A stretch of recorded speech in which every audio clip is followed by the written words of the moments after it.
एक बार फिर से मैं आप सभी के सामने उपस्थित हूँ बेहद महत्वपूर्ण टॉपिक के साथ। आज हम बात करने वाले हैं ISIS की। ठीक है, चर्चा में ये इसलिए हो जाते हैं क्योंकि आप सभी को पता होगा कुछ दिन पहले बेंगलुरु में एक रामेश्वरम कैफे था, उसमें ब्लास्ट किया गया था। ब्लास्ट के बाद वो जो आरोपी थे उनको गिरफ्तार किया गया और गिरफ्तार होने के बाद उन्होंने कई बड़े खुलासे किए। उनको करेंसी कहाँ से मिल रही थी, कैसे वो ISIS से जुड़े, कैसे उन्होंने ये सारी चीजें प्लान करी। और इसके साथ ही एक और चीज यहाँ पर पता चली है कि 4 बार यहाँ पर जो नरेंद्र मोदी है उनको निशाना बनाया गया, मारने की कोशिश की गई। बीजेपी दफ्तर को वो लोग उड़ाने वाले थे जिस दिन उन्होंने रामेश्वरम कैफे में क्या किया था, ब्लास्ट किया था। तो उनको बीजेपी दफ्तर भी उड़ाना था, लेकिन उनकी वो जो प्लानिंग है वो सक्सेसफुल नहीं हो पाई। तो इस तरीके से यहाँ पर आपको समझ में आया होगा कि किस तरीके से ये पूरा प्लान किया गया था ISIS के द्वारा। हम यहाँ पर समझेंगे ISIS संगठन के बारे में और साथ ही साथ ये जो पूरी घटना हुई है, कैसे वो लोग इंडिया में घुसे, किस आइडेंटिटी का उन्होंने यूज किया, कैसे फर्जीवाड़ा किया। और टेलीग्राम का आप यहाँ पर बहुत बड़ा महत्व समझ पाओगे एक तरीके से कि क्यों भारत उसको इन्वेस्टिगेट कर रहा है, क्यों भारत में उसे बैन करने की बात कही जा रही है, क्योंकि उसके तार यहाँ से भी जुड़े हुए हैं। आपको समझ में आएगा कि कैसे टेलीग्राम टेररिज्म को बढ़ावा भी दे रहा है। चलो अब इस टॉपिक को शुरू कर लेते हैं, बाकी आपकी क्या राय है मुझे अवश्य बताइएगा। टॉपिक में क्या महत्वपूर्ण बातें हैं इनको देखते हैं। मेरा नाम है प्राची मिश्रा और संस्कृति IAS के इस प्लेटफॉर्म पर आप सभी का स्वागत है।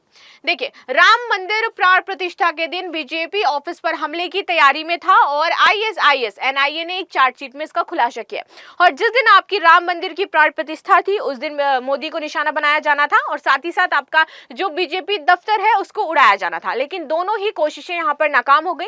और ये पहली बार नहीं था कि ऐसा कुछ किया गया, ये कंटिन्यू 4 बार ट्राई किया गया कि हम मोदी की हत्या कर दे, लेकिन ऐसा पॉसिबल हो नहीं पाया क्योंकि जो सुरक्षा व्यवस्था है और भारत की जो आप देखोगे कि रणनीति है वो बहुत ही ज्यादा मस्त रहती है, अच्छी रहती है। चलो आगे आ जाते हैं। चर्चा में क्यों है तो बेंगलुरु रामेश्वरम कैफे विस्फोट के मामले में राष्ट्रीय जांच एजेंसी जिसको कहते हैं हम NIA ने सोमवार 9 दिसंबर 2024 को 4 आरोपियों के खिलाफ चार्जशीट तैयार कर ली और उसमें टोटल आपके कितने आरोपी थे, 4 आरोपी थे। NIA ने मुसाविर हुसैन शाजिब, अब्दुल मतीन अहमद ताहा और माजा मुनीर अहमद तथा मुजम्मिल शरीफ, ये 4 लोग इसमें शामिल थे और इन चारों के खिलाफ ही चार्जशीट यहाँ पर दायर की गई है। इन पर मुकदमा चल रहा है वो IPC और UAPA अधिनियम, विस्फोटक पदार्थ अधिनियम और PDLP अधिनियम से संबंधित धाराओं के तहत यहाँ पर चार्जशीट लगाई गई है। तो इन पर 4 धाराओं के तहत यहाँ पर मुकदमा दर्ज किया गया है और ये सभी आरोपी फिलहाल इनकी न्यायिक हिरासत में है। ये तो रहा विषय जो हमने जान लिया। आगे देख लेते हैं। यहाँ पर ये जो लोग थे, ये कैसे ये 4 लोग आपस में मिले, कैसे इन्होंने ये साजिश रची, कैसे इनको क्रिप्टो करेंसी से पैसा दिया गया। भारत में विस्फोट करने के लिए जो ISIS ने पैसा भेजा था वो क्रिप्टो करेंसी में भेजा था और इसके लिए उनको हर एक जगह पर विस्फोट करने थे। वर्तमान में आप देखिए कि ट्रेनों को निशाना बनाया जा रहा है, ट्रेनों को पटरी से उतारने की कोशिश की जा रही है। इसके लिए सिलेंडर्स रख दिए जा रहे हैं पटरी पर। इसके लिए आज ही वो आप देखिए सीमेंट की 70 किलो की 2 बोरियां रख दी गई। अभी कल ये कानपुर में किया गया था, आज ये कहीं एक जगह की घटना है जहां पर ये काम किए जा रहे हैं। तो आप समझिए कि ये कुछ बड़ा प्लान किया जा रहा है भारत में करने का, लेकिन वो सक्सेसफुल हो नहीं पा रहा है। कहीं ना कहीं चीजें प्रॉब्लम कर देती हैं भाई, उनके हिसाब से उनको ऐसा लग रहा होगा कि ये हमारा जो प्लान है वो सक्सेसफुल नहीं हो पा रहा है। लेकिन भारत के लिए एक अच्छी चीज है कि हमारी जो एजेंसीज हैं वो इतनी ज्यादा एक्टिव हैं और चीजों को वहीं पर कवर अप कर देती हैं। ठीक, चलो आगे आ जाते हैं। तो NIA ने 3 मार्च 2024 को इसको लेकर के जांच शुरू की थी और इसके तहत कई राज्यों की पुलिस और अन्य एजेंसियों के साथ मिलकर के यहाँ पर जांच की गई है। जांच से पता चला है कि साजिब ही वह शख्स था जिसने बम रखा था। तो यहाँ पर बम रखने वाला व्यक्ति कौन था, साजिब था। वह ताहा के साथ अल हिंद मॉड्यूल का भांडाफोड़ होने के बाद 2020 से फरार था, तब से वो मिला नहीं था। इसके बाद दोबारा ये एक्टिविटी में आते हैं और आकर के अपना बम ब्लास्ट कर देते हैं जो इनको करना था। आगे देख लेते हैं। रामेश्वरम कैफे विस्फोट के 42 दिन बाद NIA ने उसे पश्चिम बंगाल से गिरफ्तार किया था। कर्नाटक के शिवमोगा जिले का रहने वाले दोनों शख्स कट्टरपंथी ISIS से जुड़े हुए थे। ये दोनों भोले भाले मुस्लिम युवाओं को क्या करते थे, ISIS की विचारधारा से प्रेरित करते थे, उनको बताते थे कैसे वो काम करें और फिर इनका काम ही भारत में ये था कि लोगों को ISIS से जोड़ना। इनको ये काम दिया गया था कि आप जो भोले लोग हैं यहाँ के मुस्लिम समुदाय से हैं उनको इस संगठन से जोड़िए। मजा मुनीर अहमद और मुजम्मिल शरीफ भी उसी के कहने पर उनका साथ दिया करते थे। बांग्लादेशी पहचान का इन्होंने इस्तेमाल किया था भारत में घुसने के लिए।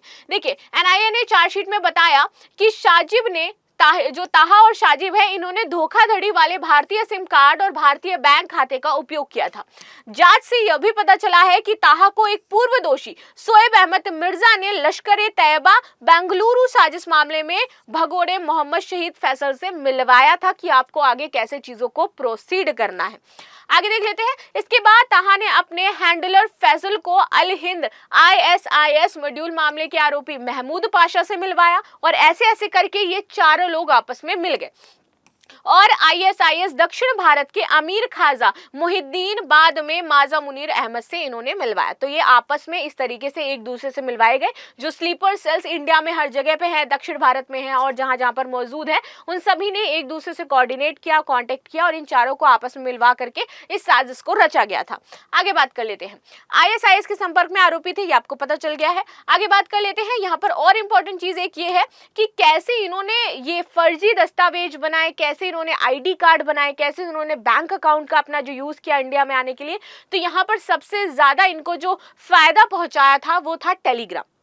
ठीक है, इन्होंने डार्क वेब की मदद से फर्जी दस्तावेज बनाए थे। टेलीग्राम पर इन्होंने फर्जी ID सर्च करी और सर्च करके एज इट इज ID अपनी बनवाई।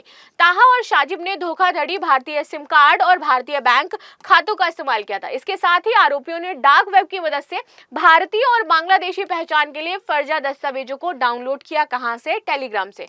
ताहा को पूर्व अपराधी शोएब अहमद मिर्जा ने मोहम्मद शहीद फैसल से मिलवाया था और ये लश्कर बेंगलुरु साजिश में शामिल थे। ठीक है, क्रिप्टो करेंसी की मदद से इनको पैसा दिया गया था। अब ये जो हमलों को अंजाम देने के लिए ताहा को पैसे की जरूरत थी और वो इनको मिला क्रिप्टो करेंसी से। कहां से भिजवाया गया था? ISI से इनको ये पैसा भिजवाया गया था, यहाँ पर आतंकी हमले करने के लिए, यहाँ पर विस्फोट करवाने के लिए। भाजपा दफ्तर उड़ाना चाहते थे आतंकी और अभी इस बार क्या था? भाजपा दफ्तर को निशाना बनाया गया था। इससे पहले भी निशाना बनाया गया। ये तो अभी बेंगलुरु की बात कही जा रही है कि ये करना था। प्राण प्रतिष्ठान वाले दिन भी यहाँ पर जो भाजपा दफ्तर है उसको बनाया गया निशाना और साथ ही साथ PM मोदी जो थे उनको भी निशाना बनाया गया था। ठीक है, आरोपियों ने इस फंड का इस्तेमाल बेंगलुरु में कई तरह की हिंसा को अंजाम देने के लिए किया था। आगे आते हैं। इसी में 22 जनवरी 2024 को अयोध्या में प्राण प्रतिष्ठा समारोह के दिन बेंगलुरु के मल्लेश्वरम में भाजपा कार्यालय पर एक असफल IED हमला भी शामिल है, जो असफल रहा, पूरी तरीके से सफल हो नहीं पाया, लेकिन हमले करने की कोशिश की गई। इसके बाद दोनों मुख्य आरोपियों ने रामेश्वरम कैफे विस्फोट का प्लान बनाया था कि चलो यहाँ पर ये चीज नहीं हुई, लेकिन एक कैफे जो बहुत ज्यादा फेमस है, बहुत टाइम से चल रहा है, तो यहाँ पर हम विस्फोट कर देते हैं भाई। फिलहाल ये जो मामला है इसकी जांच करी जा रही है, देखा जा रहा है कि और क्या क्या कनेक्शंस इसमें सामने निकल करके आते हैं, कौन कौन सी साजिशें बनाई गई हैं। आगे कहीं कोई बड़ा प्लान तो नहीं किया गया है कि इंडिया में हमें यहाँ पर विस्फोट करना है, क्योंकि बहुत टाइम से हम शांति देख रहे हैं, इस तरीके की आतंकी चीजें देखने को नहीं मिली हैं। लेकिन अब इससे ये जरूर समझ में आ रहा है कि कुछ बड़ा करने की कोशिश हर बार करी जा रही है, लेकिन वो विफल हो जा रही है। चाहे वो ट्रेनों को पटरियों से उतारना हो, उसमें भी उसका हाथ है, और चाहे यहाँ पर बीजेपी दफ्तर को उड़ाना हो, कैफे को उड़ाना हो, या फिर मोदी के असैसिनेशन की बात की जाए है, तो ये सारी चीजें जो है कंटिन्यू आपकी चल रही हैं, लेकिन इनको एक अंजाम तक जो है वो नहीं पहुंच पा रही हैं। तो अब देखने वाली बात ये हो जाती है कि कैसे आगे इन पर कार्यवाही की जाएगी और क्या क्या चीजें उसमें शामिल करी जाएंगी। अब हम थोड़ा सा समझ लेते हैं हम अपने किसके बारे में, ISIS के बारे में, कि क्या संगठन है, कैसे ये अस्तित्व में आया, कौन इसके नेता हैं, कौन कमांडर है, ये सारी चीजें हम इसमें जान लेंगे। तो ISIS एक सलाफी जिहादी समूह हो जाता है, ठीक है, जिसने दुनिया भर में आतंकवादी हमलों को बहुत ज्यादा अंजाम दिया और लोगों को प्रेरित भी किया कि भाई आप भी हमारे साथ आओ और आप भी ऐसे ही जुल्म करो आकर के पूरी दुनिया में जिहाद के नाम पर।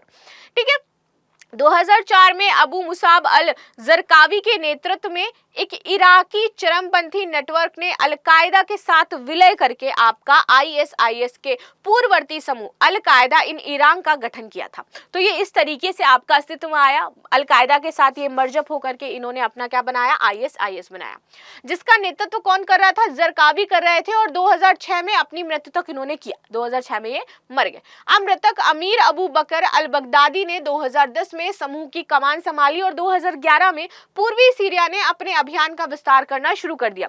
2013 की बात करें तो AQI ने अपना नाम बदल करके ISIS कर लिया और 2014 में समूह अल-कायदा से अलग हो गया और खुद को एक खलीफा घोषित कर दिया उन्होंने, और इराक और सीरिया में बड़े पैमाने पर क्षेत्र पे इन्होंने कब्जा भी कर लिया। ठीक है, तो इस तरीके से इनका अभियान चल रहे हैं। 2019 में ये एक अंतरराष्ट्रीय गठबंधन ने सीरिया में अपने आखिरी गढ़ से ISI को खदेड़ दिया था। हालांकि यह समूह वहां और गुप्त रूप से अभी भी काम करते हुए दिखाई दे जाएंगे।